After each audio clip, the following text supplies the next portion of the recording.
Very well. So we begin the episode today with a different kind of news. Of course, yes, the news are recycling because, of course, the sources are recycling the news. But more importantly, we've got some fresh developments on to the old news that is actually coming up. So stay tuned for that and until the end of the episode. And make sure you subscribe if you seek daily Arsenal content. Let's go for the first news. So Mikel Arteta on his press conference was spoken about Patrick Vieira coming to the Emirates Stadium for the Crystal Palace game.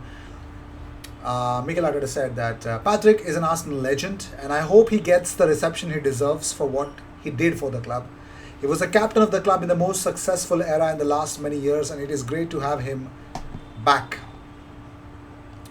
That's one of the best things that you could see. But also, let's talk about Nicola Pepe and Noah Lang. What's wrong with it? Because a lot of Arsenal fans believe if Arsenal are linked with Noah Lang a lot, it's game over for Nicola Pepe, and they've really commented about it. So Aaron Caddison Reid has come up with his source of report where he's actually collected a lot of Arsenal fans, I think, their comments, and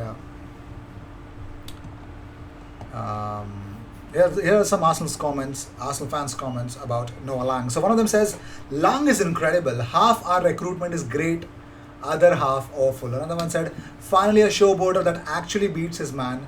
Pepe is done. Another one says, get him, sell Pepe, simple mathematics. Another one said, get in, he's a baller. Another one said, give them Pepe. Another one says, he has a real sense of Neymar about him. Another one says, looks like he's quick to shoot near the box, which is a big improvement from what we currently do. Another one said, looks the real deal. If true and we get him and he's able to replicate this form, we are in with a top 4 shouts. A lot of Arsenal fans believe that Noah Lang can get them into the top 4. Very well. So also Noah Lang, Club Brugge manager Philippe Clement has admitted to Voetbal International that Noah Lang could leave in January transfer window as well. So what did he say? So former Netherlands striker Pierre van Hooijdonk spoke about Lang. He says the quality just radiates from him. He reminds me of Robin van Persie. So Robin van Persie, ladies and gentlemen, that's what he reminds a former Netherlands striker Pierre van Hooijdonk, that he is Van Persie.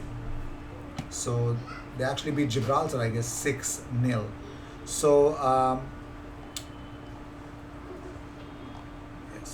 So what did the manager of Club Brugge had to say? Clement said that I'm realistic when it comes to things like this. If there is an impossible to refuse offer for him, we won't be able to stop him in January. I'd rather he finish the season, win a title and be important, but we'll see what happens in January. But according to Belgian publication Voetbal 24, Arsenal hope an offer in the region of £25 million would do the trick, is what they're thinking, because Club Brugge are holding out for about 10 million more. £10 million more. However, interest from the likes of AC Milan could spark a transfer tug of war as well, because Lang produced 17 goals and 11 assists in his debut season.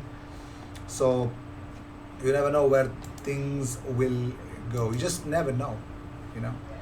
And talking about more different stuffs, it looks like, according to fishages.net, Arsenal are looking into cash in on Cedric Soares. The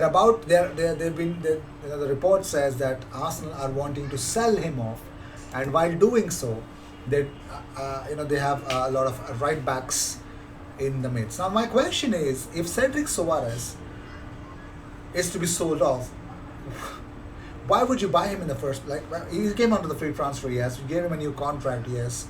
Why would you want him?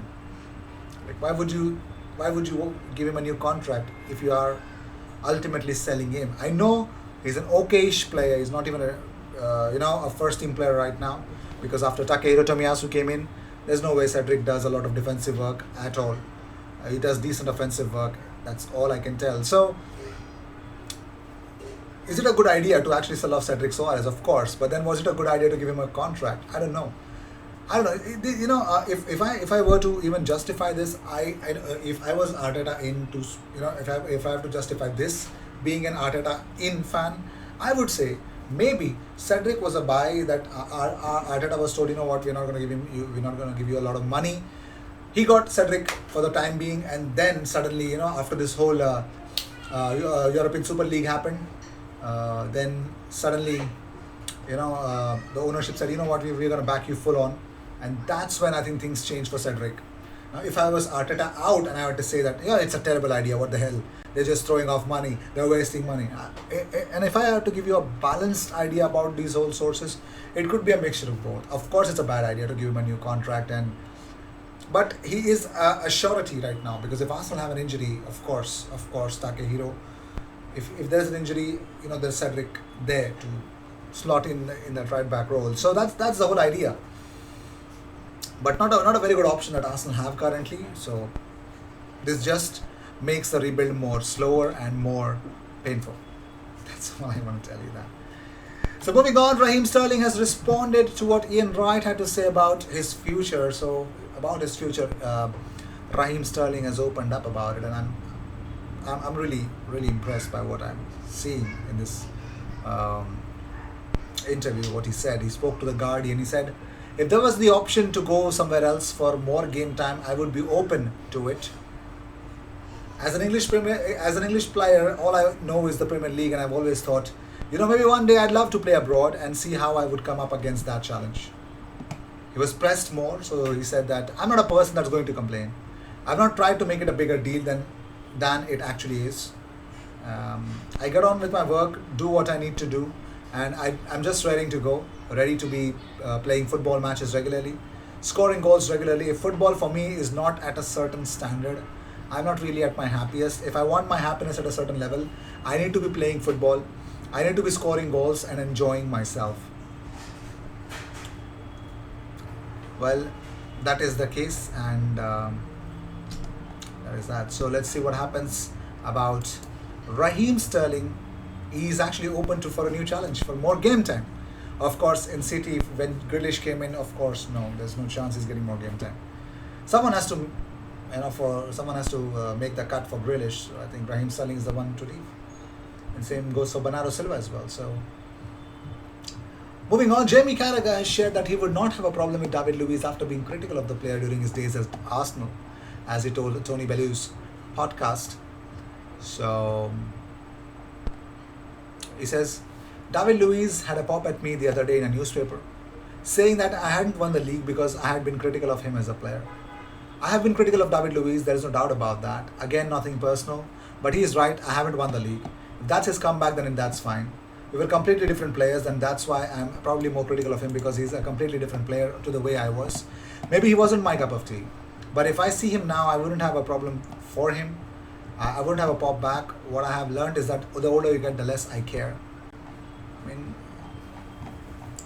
I'll tell you what, the older I get, the less I care about Jamie Carragher's opinion as well. So I couldn't care less. I really couldn't care less. So let's talk about Oxlade-Chamberlain.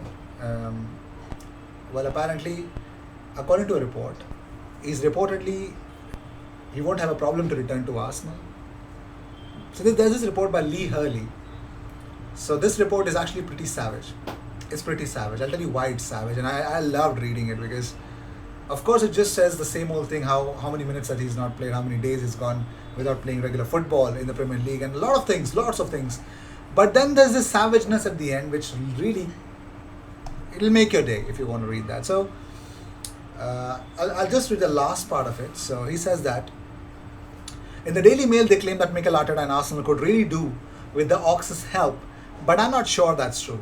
He's already missed 74 games for Liverpool across 4 seasons after missing 154 games for Arsenal in 6 years.